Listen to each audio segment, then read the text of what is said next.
శ్రీగురుభ్యో నమః. శ్రీకృష్ణాయ పరమాత్మనే నమః. భగవద్గీత జ్ఞానయోగంలో ఈరోజు మనం 19వ శ్లోకం తెలుసుకుందాము. ఇంతకుముందు శ్లోకంలో పరమాత్మ కర్మతత్వమును గురించి బోధించారు. ఇప్పుడు పరమాత్మ ఇప్పటి నుంచి చెప్పబోయే 5 శ్లోకాలలో నిష్కామ కర్మ ఆచరించే వారి గురించి చెప్పబోతున్నారు. 19వ శ్లోకం. యస్య సర్వే సమారంభాః కామ సంకల్పవర్జితాః జ్ఞానాగ్నిదగ్ధ కర్మాణం తమాహుః పండితం బుధాః.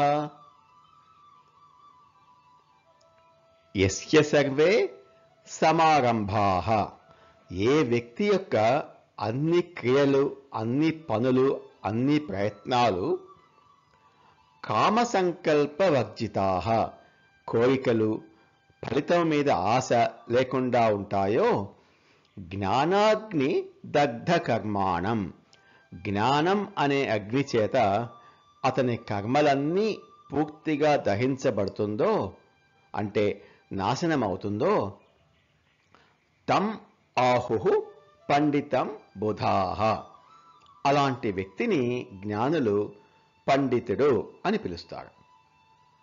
ఎవని యొక్క సమస్త కర్మలు, అన్ని పనులు, కోరిక, సంకల్పము అనేవి లేకుండా ఉంటాయో, జ్ఞానమనే అగ్ని చేత దహించబడిన కర్మలు గల అట్టి వారిని పండితుడు అని జ్ఞానులు అంటారు. పండితుడు అంటే ఎవరో ఈ శ్లోకంలో చెప్పబడింది. భగవంతుని దృష్టిలో పాండిత్యము అనగా కేవలము ప్రాపంచిక విద్యలయందు ఆగితేరుట కాదు. హృదయ శుద్ధి కలిగి, కామ సంకల్పములు లేకుండా ఆత్మజ్ఞానంతో కూడి ఉండటమే పాండిత్యము. ఎవని యొక్క సమస్త కార్యాలు కోరికతో కానీ సంకల్పముతో కానీ కూడి ఉండవో, ఎవరి యొక్క కర్మలన్నీ జ్ఞానాగ్ని చేత నాశనం అయిపోతుందో అతడిని పండితుడు అని చెప్తున్నారు పరమాత్మ. ఇక్కడ పరమాత్మ ఆరంభాః అంటే క్రియలు అని చెప్పకుండా సమారంభాః అని చెప్పారు. అంటే జ్ఞానులు ఉత్తమమైన కార్యాలనే చేస్తారు అని సూచించారు. కామము అంటే భోగ సంబంధమైన వాంఛ. దారాపుత్ర గృహ రామక్షేత్రాదులు అని సంస్కృతంలో అంటారు. అంటే జీవిత భాగస్వామి, భార్య లేక భర్త, పిల్లలు, ఇల్లు, తోటలు, పొలాలు, ఇతర ఆస్తులు, వీటి మీద ఆశ మరియు వాంఛని కామము అంటారు. ఇవి మోక్షానికి అడ్డు వస్తాయి. సంకల్పము అంటే అహంభావముతో కూడినది. అంటే నేను చేస్తున్నాను, నేను అనే భావము సంకల్పము.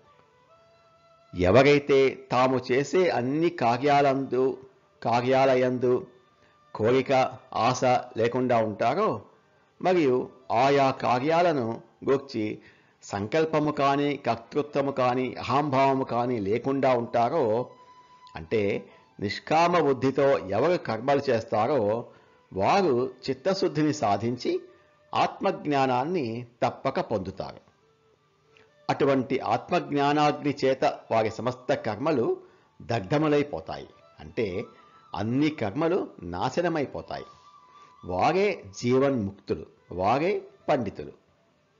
కోట్ల కొలది జన్మలలో చేయబడిన కర్మ అంతా కూడా ఆత్మజ్ఞానముతో దగ్ధమైపోతుంది. ఏదైనా వస్తువును అగ్ని ఎలా దగ్ధం చేస్తుంది? దాని నామరూపాలు లేకుండా నాశనం చేస్తుంది కదా. అలా ఈ ఆత్మజ్ఞానం అనే అగ్ని ఎన్నో జన్మల నుంచి వస్తున్న సంచిత పాపపు కర్మలను నాశనం చేస్తుంది. కాబట్టి ఇటువంటి ఆత్మజ్ఞానాన్ని పొందటానికి కారణమైన చిత్తశుద్ధి అది పొందటానికి కారణమైన నిష్కామ కర్మాచరణము ఎంతటి మహత్తు కలిగి ఉన్నాయో మనం ఆలోచించాలి. సర్వే సమారంభాః అని చెప్పారు కాబట్టి ఏదో ఒకటో రెండో కార్యాలలో కాదు, అన్ని కార్యాల్లోనూ కామ సంకల్ప వర్జితములై ఉండాలి, అంటే కామ సంకల్ప రహితంగా ఉండాలి అని అంటున్నారు పరమాత్మ. చాలామంది భౌతికంగా కర్మలను వదిలివేయడమే సన్యాసం అని అనుకుంటారు. కానీ ఈ శ్లోకం సన్యాసం అంటే కర్మలు వదిలివేయడం కాదు, కర్మ యొక్క ఫలితం మీద ఆశను వదిలివేయడం అంటున్నారు. దీనిని నిష్కామ కర్మ అంటారు.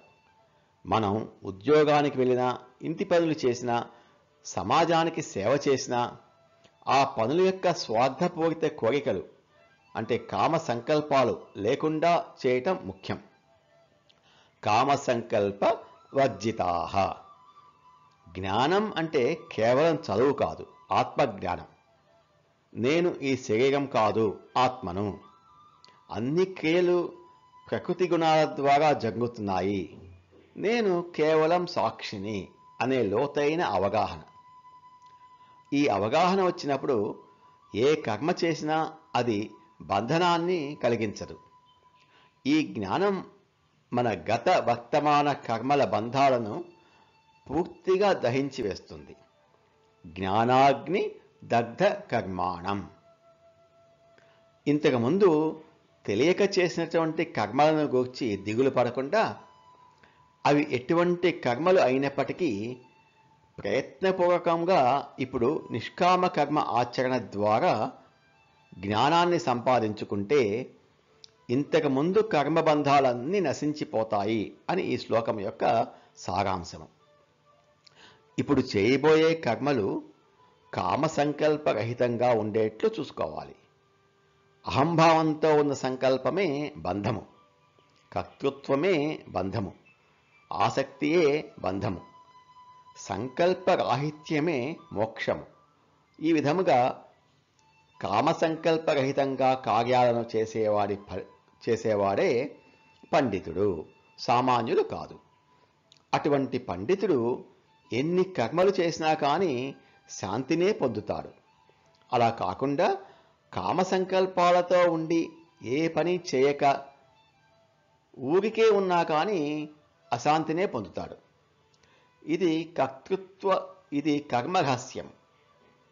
కాబట్టి మనందరము కూడా పండితులుగా ఉండటానికి ప్రయత్నిద్దాము. యస్య సర్వే సమారంభాః కామ సంకల్పవర్జితాః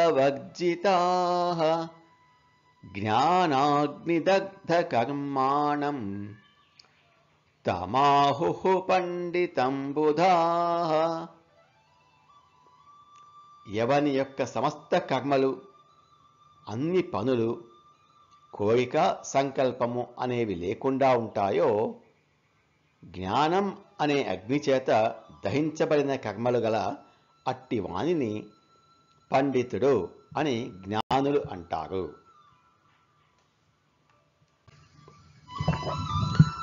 నమో భగవతే వాసుదేవాయ. ఏతత్ ఫలం శ్రీకృష్ణార్పణమస్తు. స్వస్తి.